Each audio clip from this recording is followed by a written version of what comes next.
Hello, good morning, good afternoon, good evening to our awesome admins joining from all over the world.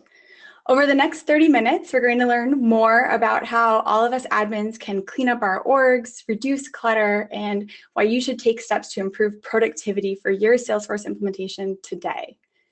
My name is Leanne Reimel. I'm your trusty admin evangelist. If you're on the Twitters, you can find me at LeAndroid.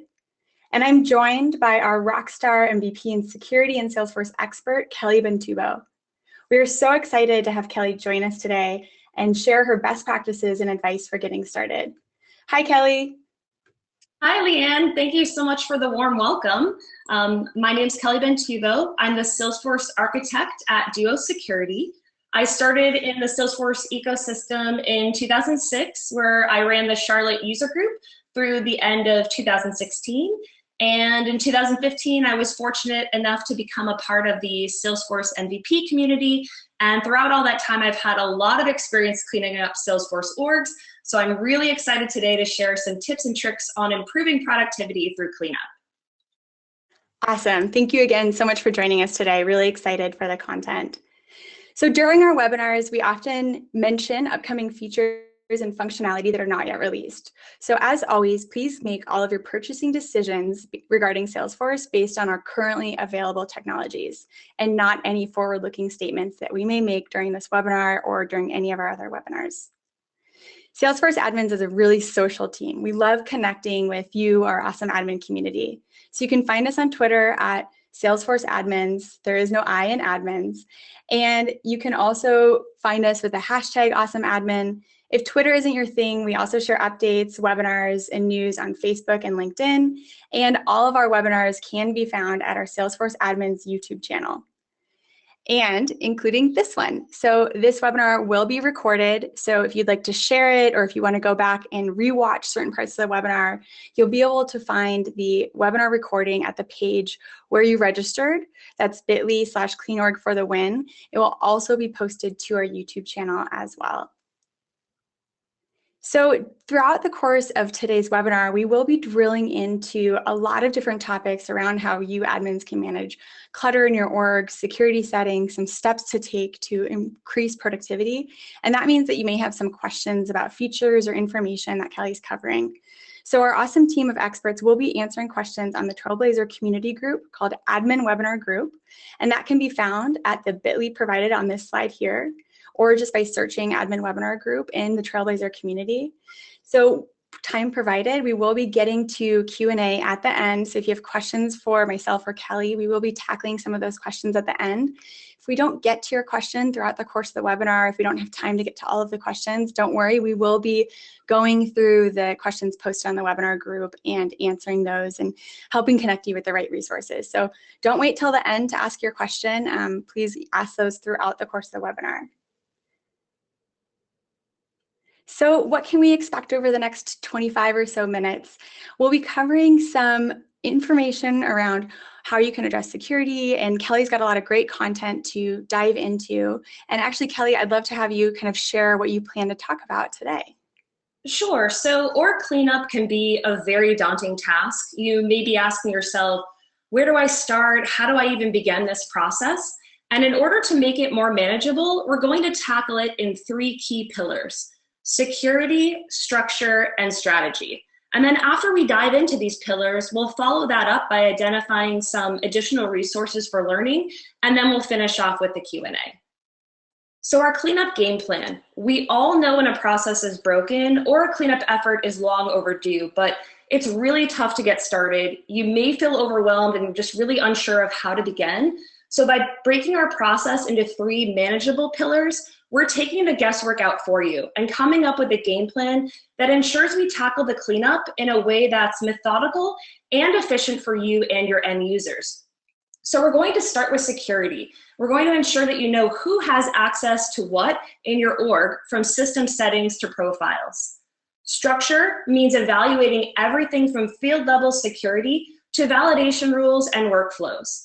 And then we'll finish with establishing a strategy for moving forward to make sure your org processes can scale with the growth of your business and you cut down on future cleanup. Security is all about protecting your data. So when you first hear cleanup, your brain is probably taking you to field cleanup right away, but really you'll want to tackle your system security first. Ask yourself, when is the last time you reviewed your system security settings? Was it even before your time at the company, and maybe you don't even know who set up those settings? That can be fairly common. So first we'll review our security and make sure we don't have any unexpected vulnerabilities lurking in the shadows of our org. And that takes us to the security health check. You don't need to go it alone on cleanup. There are already tools out there to help you get started. Running the Salesforce health check will allow you to compare your system settings to those settings that Salesforce recommends. That way you can evaluate anywhere there's a mismatch and decide if it's an item that needs to be updated in your org. And these settings cover password expiration policies, system login hours, the maximum number of login attempts, the complexity of your passwords, 2FA, custom domain, and even settings within your communities for the profiles and objects tied to that community. So it's a very helpful tool to identify where you can get started. After you've completed the health check, you can start reviewing the active profiles in your org. Personally, I find it easier to print these out and do a manual stare and compare. I recommend that you disable the enhanced profile user interface setting to make it easier to review. And with Spring 18, you can now find this under user management settings and setup. You'll want to keep a close eye out for profiles that have access to setup or modify all data. Once your profiles have been reviewed and updated, you'll want to move on to permission sets. If you're removing access in a sandbox for testing, you'll also want to make sure to document the change so that you have a guide to follow and the profile names involved for when you push the changes to production. One key item to watch out for are overlapping permission sets. Don't trust the name of the permission set. Really dig into the details to ensure there is no additional permissions in there that you wouldn't expect to find. And then once you've made the update in Sandbox, sign in as that user to test that he or she indeed no longer has the functionality that you removed. And if you're using communities, check that your list views have been updated to internal only. And as always, you'll want to communicate all of the access changes to affected teams, explain the reason why the access is being changed, and enlist the help of management to aid in communicating the updates out to your business as well. So our goal here is to really provision the least amount of access and permissions necessary to do the job. So I've listed some key questions here as you dig through your cleanup. How many system administrators does your org have? Do you need to have that many? Can you leverage delegated administrators or the role hierarchy versus giving modify all data permissions? Are all of your integrations on their own license? And have you enabled API only on that license? That means that someone cannot use those credentials to log into the org. They're only able to access and make changes to data through API. In structure, you'll evaluate your schema. So this is where you'll end up spending the bulk of your cleanup time, and it may require some investigation on your part with other teams if you come across fields in your org where you're not sure how they're being leveraged or even if they're still being utilized. So our data types and relationships. Our plan here is to first tackle the standard objects in our system, and we're going to leverage the hierarchy to do that. So that means starting with our accounts, then moving on to contacts, opportunities, followed by leads and cases, and then on to our custom objects. And the reason we're starting with accounts is that we want to ensure that we don't need to come back to this object later on in our cleanup and make any additional updates. So we're evaluating our processes and data flows to and from the account first before we move on to other objects. And as part of that review, we want to keep a close eye on adding in help text wherever needed, and also review anywhere where you have field filters with other teams to ensure that the filter is actually helpful and not a hindrance to their process. We also want to keep in mind any data integrations that touch our objects. An example of a gotcha here is if you have open text fields that end users can edit, but are actually being populated by an integration from another system. So if that's the case, lock those fields down to be view only. You also want to be mindful of any integrations that populate pick list fields. If an exact match is not found, the value is added into Salesforce, but behind the scenes, it's going to show up as an inactive value for that pick list. And other tools may not have visibility to those inactive field values. So that's really something to watch for. Another great tip is if you have a number of integrations running, identify the data source for that field in either the help text or the field description. That way you have a quick and easy way to know where the data is coming from if you run into errors or issues and need to track down the cause. And that brings us to the optimizer report and the lightning readiness report. So again, if you're asking yourself, are there additional tools out there that can help with your cleanup? The answer is yes. Optimizer is new under Monitor in Setup. You can use the report to review and simplify your customizations and drive the adoption of features. There's also the Lightning Readiness Report, and this report will tell you which items in your org are not ready for Lightning. It also provides details on features and functionality that's on the Lightning roadmap. So it's a good idea to keep both of these in mind as you work through your cleanup. I recommend running these reports throughout the entire cleanup process. This is a really great way to track your progress and then share those updates to management in your org. And of course, we always want to document these changes. So if you're making updates to the data flow in your org, you want to chart this out. I'm a big fan of Lucid Charts. It's an easy tool to pick up and it helps others visualize the flow of data into and out of your systems. But you can also use Word or PowerPoint if you don't have access to a charting tool. Additionally, we also have Field Footprint, which is a premier product, or Field Trip, which is free. Field Footprint is incredibly powerful and can tell you the count, the percentages of records that are being populated, and it even breaks it down by object record type.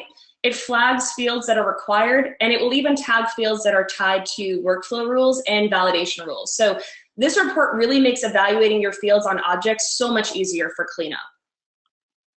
And while you're doing your cleanup, it's not just about removing fields from your objects. You also want to consider your page layouts and your end user experience. Evaluate your page load times. Think through the visual force components on your page. Does the order really make sense with your processes? Do you need to have prospecting tools loading onto your client account pages? Can you stagger validation rules against milestones so that they're not all firing at one time when a rep tries to close an opportunity? Do your end users know that they can collapse sections on the layout if the data doesn't apply to them? And are all of your long text fields set up to be one column so that they're not pushing critical data further down the page? And that brings us to our last pillar, strategy. What is your strategy moving forward? You don't want to dip back into old habits and behaviors. You've worked so hard to clean up your org, you don't want to be back in the same position 6 months from now. So it's a lot easier to review your org on a monthly basis and look for small items that could be more efficient versus carving out time once a year for a massive cleanup effort. So you always want to have also a backup strategy. What if something from your cleanup actually turns out to be needed in your org? How do you get that back? So you want to make sure that you're scheduling data backups. You should always take advantage of scheduling weekly exports of your data and also make sure those reports are being stored in a protected folder that no one else has access to. Always, always, always export any data before you're going to make changes to it or delete it from your org. And remember, saving it off with a proper naming convention and a date is a best practice so you know what cleanup effort the report is tied to. Another way of protecting yourself throughout the cleanup is to update the field level security for any fields you plan on deleting. And you can set that to system admin for a period of time before deletion. I'm recommending 30 days, but you can determine that time frame for your own org. You really just want to make sure that you complete the cleanup effort, though, at the end of that milestone date. Also remember, document as you go. It's a lot easier to document and record it while you're doing it than try to record it after the fact. If you can, use a tool like Jira to plan out your cleanup, mark items that are completed as you move throughout the cleanup. It's another quick way of reporting your progress to management for what you're working on. But if you don't have access to a tool like that, you can also do the same task and tracking in a tool like Excel. I recommend also cultivating a data warehouse to store your system data as an additional backup. And I recommend running that optimizer report and the lightning readiness report monthly, or at the very least, timing it with your deployments to production so you can gauge the impact of new updates to your system. And of course, you want to maintain feedback loops. So you can't go it alone when you're working on cleanup.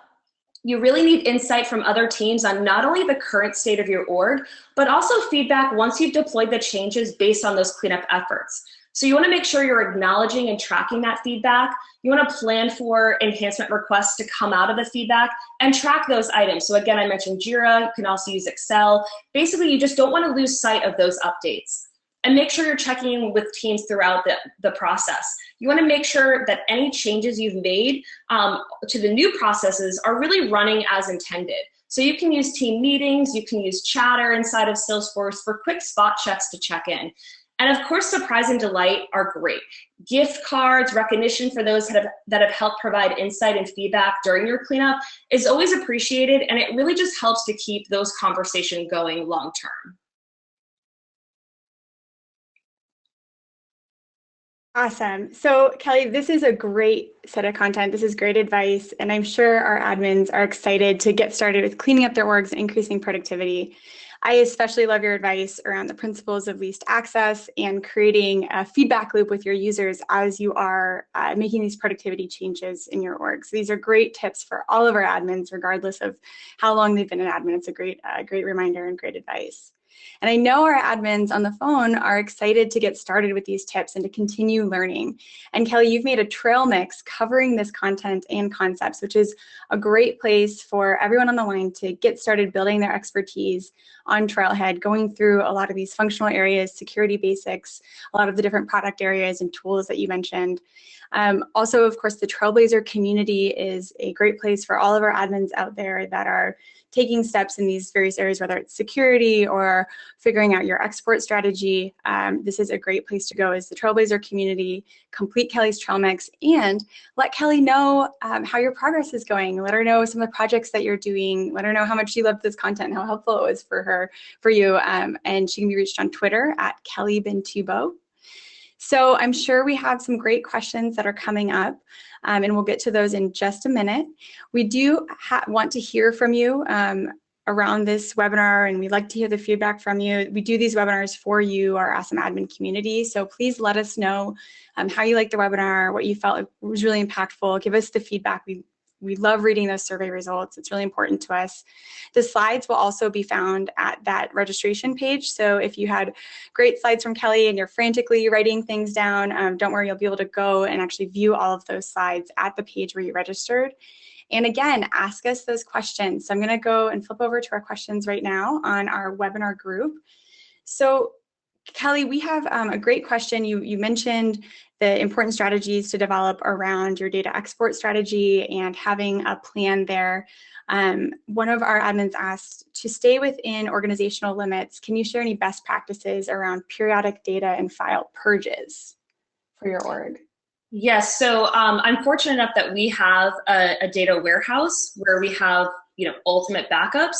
Before doing any kind of deletion or changes, you always want to make sure you're exporting that data out and you're storing that off. So I mentioned giving it a unique name and date so that you're just not left with a folder of alphanumeric default jargon when you're exporting data out of the system.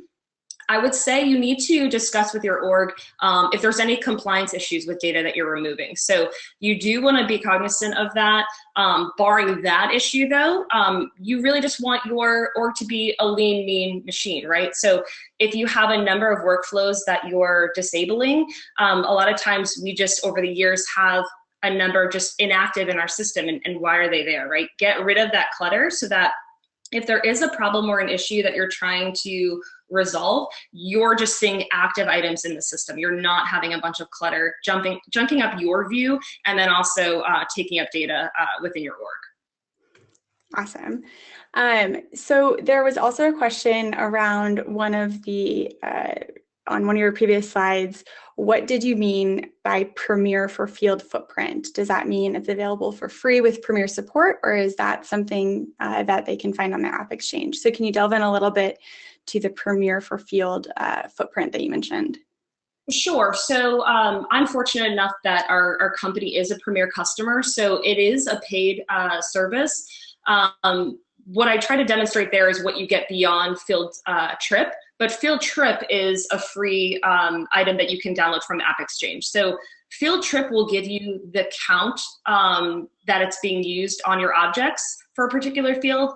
What it doesn't do that field's footprint will do is go through the percentages and break it down by record type. So it's the record type breakdown, and it's also where it would take a field and mark it for if it's tied to a workflow or if it's tied to a validation rule. Without that detail, you could just use field trip for free and get an idea of what fields are not being populated, and that can be a great indicator for cleanup.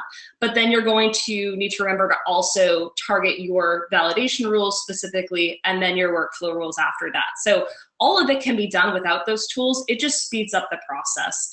So if you're not a Premier customer, you can look into obviously, the cost to do that and get field footprint, but otherwise you can also use field trip for free to get the same result. Awesome. So we've got another question that is a great question, and it's one that has a number of answers. And I think we want to hear kind of what your best practice or what your process is here.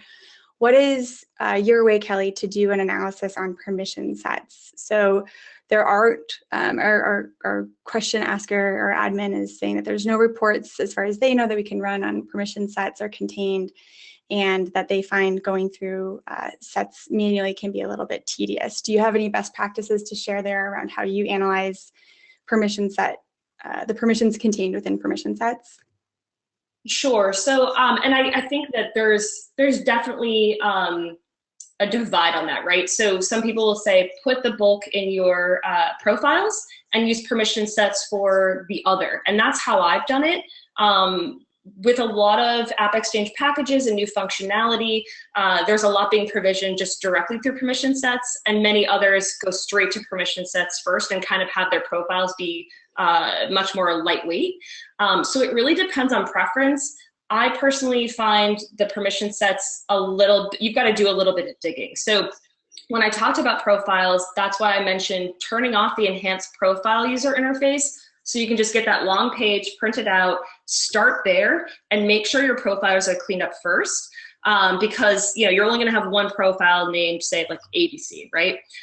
Whereas your permission sets, multiple permission sets can have the same permissions. And that's where I said, be really careful of overlapping permission sets. So if you do have an org that says, you've got 50 permission sets, it is going to take some time. I think the best that you can do is identify the intent of the permission set and what it's giving, and strip out what you don't need in there, and consolidate some of that and with a better naming convention and some description if you don't have that currently. So it is cumbersome. It does take a bit of time, but it's hugely important, right? It's giving access to anyone who's added to that permission set, and you want to make sure that the security of your org is always first and foremost. So you want to really go through those permission sets with a fine-tooth comb and make sure you're not provisioning something that you don't mean to. Right, that's a great tip. I mean, I think definitely that also reiterates the principles of least access, right? So ensure that you're not just granting kind of a wide range of permission sets to everybody. The reporting on permission sets and how to kind of evaluate what's included there is actually an idea for that on the Idea Exchange. So we'll share that on the webinar group as well, but it's something that's under consideration by product right now. So making your voice heard on being able to report on that is great. And you can also explore the permission sets with Data Loader as well. So I actually have to double check. I'm not sure if you can report on the specific perms included in permission sets with Data Loader, but I know that you can report on what users have them assigned and look at that with Data Loader. So that's another kind of area to explore. Yeah, and there's also another, I want to say it's called the permissioner. There's another App Exchange package. It won't help you on the permission set side, but it will help you on the profile side. So that's another tool where I find it a little bit cumbersome is I think you can only compare, I want to say it's up to 3. There's a limited number of how many you can compare against each other at a time from a profile perspective. So that's where I go back to that, stare and compare on the profiles. Because if you've got, say, 40 profiles, it might take you longer to try to use the tool versus just printing it out and, circling items, hard copy and digging in further. Yeah, absolutely. So yeah, and there is some tools on the App Exchange that are definitely worth exploring as far as how to look at and audit your assignments around metadata permissions and set up and org permissions. So do you have any, Kelly, you mentioned, making sure that we're documenting organizational changes, especially like profile changes, field modifications. Are there any templates that you find useful or kind of recommendations specifically around what that documentation should look like? So what I've found to be the most helpful, so I mentioned Jira, and that's just for kind of documenting your work and breaking it up. So we established these 3 pillars just to take the concept of cleanup and break it down to be more manageable. But when you do get to structure, you could have, your account object could have 400, custom fields on it. And so that becomes its own large, overwhelming project, right? So what I've typically done is using field footprint, taking that and exporting it into Excel, reviewing items that I know are perfectly fine, and usually I just highlight those, and then the ones that are left, ones that I have a question on, they don't look like they're being utilized, maybe it related to a process that made sense, a few years back, but I don't think resonates now. Highlighting those and just quickly dropping in some comments of teams that you'll need to connect with for that cleanup. So really your cleanup is kind of a multi-step process. It's first, as an admin, looking at the data and saying, without knowing anything about this org, what is the data telling me? If it's, a field that's only been populated 20 times and it was first created 4 years ago, well, then that tells you that, people aren't really using that field. They're not finding value in populating that data. That might lead you to either changes to, a validation rule. Maybe they need to be populating it and they're not, or it can be marked for cleanup. And so I typically mark anything that looks suspect to me. Then I identify the teams that I need to talk with to determine, the usage of that field. And then we're left with an easy list at the end of items that I want to remove from the org. So exporting that data out, saving that off, then going to those teams, confirming we can remove it. I usually it's a little bit longer, but I go through the field level security and just mark that to admin only to make sure that there's no other integration maybe that's using that field to do other things outside of the org that people have forgotten, as kind of another safety net. And then, after that 30-day period, going in and fully deleting it from the org. Awesome. This is such great advice, Kelly, and these are great tips, especially for our admins that are, getting started with how to look at productivity in their orgs, or expanding how they look at reducing their clutter and addressing their security and being security-minded admins. So thank you so much. This has been wonderful content. We really appreciate it. I know we've got some more questions that we're going to be answering on the webinar group. So if we didn't get to your question, we will get to it online. But thank you everyone for joining. Thank you so much, Kelly, for all this great content. Everyone online, please go ahead and fill out our survey, visit the admin webinar group, and if we didn't answer your question now, we will be going through the questions today. And with that, we are finished with our content for the day. So have a great rest of your day, Kelly. Thank you again, and thanks everyone for joining. We'll see you next time. Thanks so much for having me.